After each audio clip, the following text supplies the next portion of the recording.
ये कोई कल्पना नहीं, बल्कि अगर हमारी आंखों के सामने कभी ऐसा अद्भुत जीव आ जाए तो हम डर के मारे उसी पल प्राण छोड़ दें। जिंदा बच पाना लगभग असंभव है। हमारे प्राचीन शास्त्रों में दर्ज एक सत्य है। जी हाँ, आज हम बात करने जा रहे हैं ऐसे ही एक रहस्यमयी जीव की, जिसके नाम भर से देवता भी कांप उठते थे। शास्त्रों में उसका वर्णन मिलता है। लंबाई इतनी विराट कि सैकड़ों योजन तक उसका शरीर फैला था, और एक योजन यानी लगभग 12 किलोमीटर। तो सोचिए, यदि उसका आकार 500 योजन हो तो यह 6000 किलोमीटर लंबा होगा। इतना विशाल कि पर्वत उसके फनों में बंधकर साधारण लकड़ी की डंडी सा प्रतीत होते थे।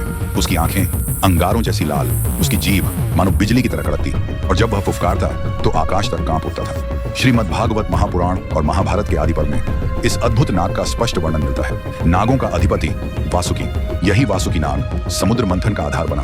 उसका विराट शरीर मंदराचल पर्वत के चारों ओर लिपटा। एक ओर देवता खींचते, दूसरी ओर दानव, और हर बार जब वह फुफकारता तो समुद्र उबल पड़ता, धरती हिल जाती और आकाश में बिजली फट पड़ती।